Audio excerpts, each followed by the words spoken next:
तो गाइस मैं हूं अंकित और आप देख रहे हैं रेसलिंग फैंस नेटवर्क। शुरू करते हैं गाइस अपनी बातों को सबसे पहले रोमन रेंस से। तो भाई ट्राइबल चीफ रोमन रेंस ने एक और नया रिकॉर्ड अचीव कर लिया। इससे पहले रोमन हमेशा हर हफ्ते कुछ ना कुछ अचीव किया करते थे, लेकिन अभी इस लेवल पे पहुंच चुके हैं कि अभी रिकॉर्ड्स भी भाई कम पड़ रहे हैं। 1300 डेज रोमन रेंस ने आज कंप्लीट करें एज यूनिवर्सल चैंपियन। आप लोग देख सकते होगे Roman Reigns has now had 1300 days as universal champion. यहाँ पे यूनिवर्सल टाइटल की लीनियस काउंट करी जा रही है। रोमन के इस रेन में हमने बहुत कुछ देखा है। 2020 के अंदर वो पहले बार चैंपियन बने थे इस रेन की अगर बात करो तो। उसके बाद इसी रेन के अंदर दूसरी बार चैंपियन बने वो जब ब्रॉक लेसनर को इन्होंने हराया डबल चैंपियनशिप के लिए। रोमन रेंस बन गए अनडिस्प्यूटेड चैंपियन। उसके बाद नई टाइटल्स इंट्रोड्यूस हुई, बहुत कुछ हुआ है रोमन के इस रेन के अंदर एंड बहुत सारे रिकॉर्ड्स भी अचीव करे हैं रोमन रेंस ने। यूनिवर्सल चैंपियनशिप जीती थी 2020 के अंदर एंड अभी हम लोग 2024 के स्टार्टिंग में है फर्स्ट टर्म में and Roman Reigns 1300 days complete कर चुके हैं यूनिवर्सल चैंपियन के तौर पे। हालांकि ये वाली रेन मोस्ट लाइकली 15 से 16 दिनों के अंदर एंड हो जाएगी। कोडी रोड्स रोमन को शायद फाइनली हरा देंगे रेसलमेनिया 40 में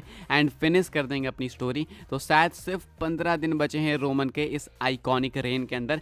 1300 डेज आज के डेट पे रोमन कंप्लीट करते हैं एज यूनिवर्सल चैंपियन। अभी भी अगर हल्क हॉगन के रिकॉर्ड को तोड़ना है तो 1474 डेज के मार्क को क्रॉस करना पड़ेगा, यानी स्टिल 175 दिन और चाहिए अगर रोमन को ओवरटेक करना है हल्क हॉगन को। तो ये चीज़ बहुत ज़्यादा मुश्किल लग रही है, लेकिन अगर रेसलमेनिया में रिटेन कर लेंगे तो ये चीज़ मुश्किल नहीं है, बहुत ईजी हो जाएगी। अब मेन है रेसलमेनिया पे सब कुछ डिपेंड करता है कि क्या वहाँ पे रोमन रेंस अपनी टाइटल ड्रॉप करेंगे या फिर उसके बावजूद हमें टाइटल डिफेंस के बावजूद रोमन रेंस रिटेन करते हुए दिखेंगे, ये देखना होगा। अब अभी के हिसाब से ये कुछ है रोमन को लेकर अपडेट। आप क्या चाहते हो, आप अपने थॉट्स बता सकते हो कि क्या रोमन को पोस्ट मेनिया भी चैंपियन बन के रहना चाहिए, क्या हल्क हॉगन के रिकॉर्ड को तोड़ना चाहिए या फिर नहीं। लेकिन ओवरऑल यही कुछ अपडेट है। कॉन्ग्रेचुलेशन टू रोमन रेंस भाई, जिन्होंने 1300 days as universal champion complete कर लिया। बहुत सारे लोग बोलेंगे कि भाई टाइटल डिफेंड नहीं करी, तो ठीक है वो भी एक फैक्ट है, लेकिन स्टिल 1300 डेज कंप्लीट हो चुके हैं। आगे बढ़ते हैं, बात करते हैं अगली स्टोरी के बारे में जो कि एले नाइट को लेकर। तो काफ़ी सारे फैंस थोड़े से अपसेट थे इस चीज़ को लेकर कि एले नाइट को रेसलमेनिया के अंदर टाइटल मैच नहीं मिला। या तो वो टाइटल डिफेंड करते हैं या तो टाइटल के लिए चैलेंज करते हैं, दोनों में से कोई सी भी चीज़ नहीं हुई।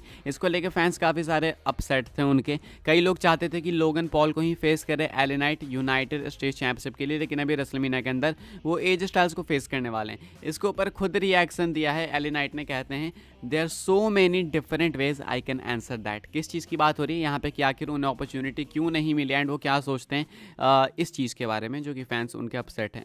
कहते हैं there are so many different ways I can answer that, one of those and I guess in a certain way appreciative, I guess in a certain way also feeling vindicated and a certain way feeling like it's long overdue. I mean, look, a lot of people are like, oh, it should be for a championship and should be this and should be that.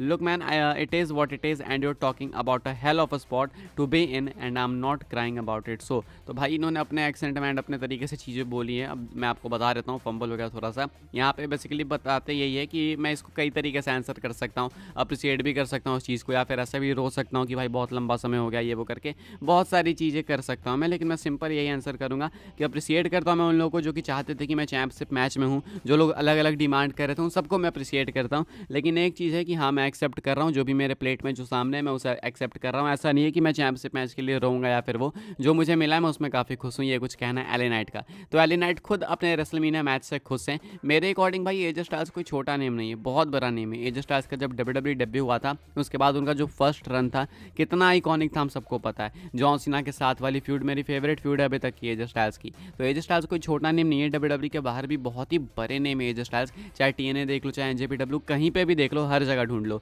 तो AJ Styles को भी face करना LA Knight के लिए बहुत बड़ी बात है। जरूरी नहीं है कि हर रेसलमेनिया मैच टाइटल के लिए ही हो। अभी के हिसाब से एले नाइट कुछ इसी तरीके से रिस्पॉन्स देते हैं, कहते हैं कि मैं तो अप्रिशिएट कर रहा हूँ चीज़ों को, बाकी उन लोगों को भी अप्रिशिएट कर रहा हूँ जो लोग चाहते थे कि मैं ऐसे वैसे मैच के अंदर हूँ। लेकिन हाँ, मैं इसके लिए रोऊंगा नहीं, अभी जो है सामने उस पर फोकस करते हैं, ये कुछ कहना है एले नाइट का। अगली स्टोरी कवर करते हैं जो कि रोंडा राउजी को लेकर। तो रोंडा राउजी एंड WWE की कॉन्ट्रोवर्सी हो चुकी है, जो कि रोंडा राउजी के साइड से ही है अभी तक जितना हमें पता है। रोंडा राउजी ने WWE को एक सेट शो कह दिया था, साथ में वो कहती है कि WWE कहीं ना कहीं मिसोजिनिस्टिक है, यानी वेमेंस के ऊपर प्रतिबंध लगाती है, ये वो, तभी जाके सऊदी में शोज कराते हैं, बहुत सारी बातें।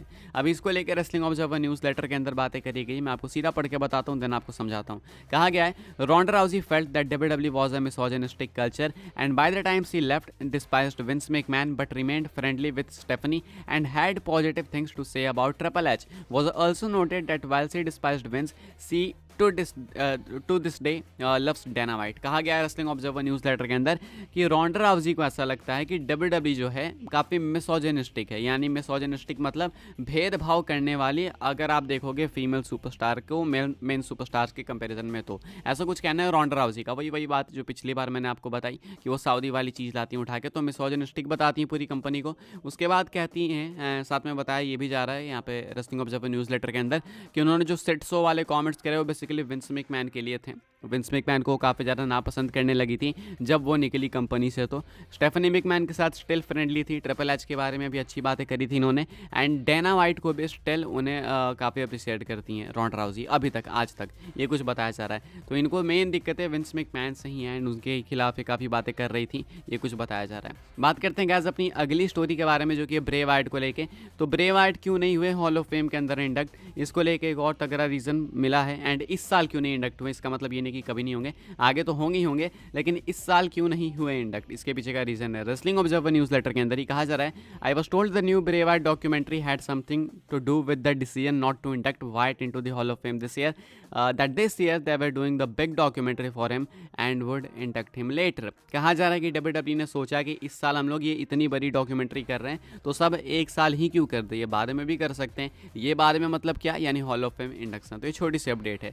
आगे बढ़ लेते हैं, बात कर लेते हैं अपनी नेक्स्ट एंड फाइनल स्टोरी के बारे में। एंड एक बहुत ही मेजर स्टोरी है भाई, John Cena, stone cold and Undertaker को लेके। ये तीनों के तीनों सुपरस्टार्स आपको रेसलमेनिया के अंदर देखने को मिल सकते हैं मेजर रोल्स के अंदर। मेजर रोल्स यानी प्रॉपर पार्टिसिपेट करते हुए ऑफिशियल रेसलमेनिया 40 में। ये आप लोग देख सकते हो कि बताया गया रेसलिंग ऑब्जर्वर न्यूज़ लेटर के अंदर, the belief right now is that Stone Cold Steve Austin, Undertaker and John Cena will have something at WrestleMania 40 in some form, a lot depends on how much they are willing to do and money. कहा जा रहा है कि देखो ये तीनों के तीनों हो सकते हैं किसी ना किसी रोल में रेसलमेनिया के अंदर, यानी तीनों के तीनों Undertaker, stone cold, John Cena, तीनों के तीनों पार्टिसिपेट कर सकते हैं रेसलमेनिया में। डिपेंड करता है कि उनको रोल क्या दिया जाता है एंड पैसा WWE कितना ऑफर करती है। तो अभी के हिसाब से इन तीनों के चांसेस अच्छे बताए जा रहे हैं कि भाई ये रेसलमेनिया में होंगे। हालांकि स्टेटमेंट बहुत ही लंबी थी डेव मिल्जर की, मैं आपको बिल्कुल ब्रीफ में बता रहा हूँ। कहा जा रहा है कि अभी कुछ ऑफिशियल नहीं है, लेकिन बिलीफ है ऐसा कि stone cold and Undertaker and John सीना तीनों के तीनों मेगा स्टार्स आपको रेसलमेनिया में पार्टिसिपेट करते हुए दिख सकते हैं। अभी देखना होगा भाई कौन किस रोल में होगा एंड सबको अपने रोल्स पसंद आते भी हैं या फिर नहीं, या फिर जो अमाउंट ये चार्ज करेंगे वो WWE को पसंद आता है या फिर नहीं, या फिर जो WWE ऑफर करेगी वो इनको पसंद आता है या फिर नहीं। अभी के हिसाब से आप चाहो तो बता सकते हो कि किसको किस रोल में होना चाहिए। एंड इस वीडियो के लिए फिलहाल यही कुछ अपडेट्स है। इस वीडियो में थोड़ी फंबलिंग ज़्यादा हो गई तो उसको इग्नोर कर दिया आपने, तो बहुत अच्छी बात है। बाय द वे भाई, वीडियो पसंद है तो वीडियो को लाइक करें, शेयर करें, सब्सक्राइब करें चैनल को। ऐसे ही informative WWE news, rumour, update videos के लिए फॉलो कर सकते हैं आप लोग मुझे इंस्टाग्राम एंड ट्विटर पर, लिंक आपको मिल जाएगा डिस्क्रिप्शन में। ज्वाइन कर सकते हैं व्हाट्सएप चैनल को, उसके भी लिंक है डिस्क्रिप्शन में। मिलते हैं अपनी नेक्स्ट ऑफर काफ़ी इंटरेस्टिंग वीडियो में।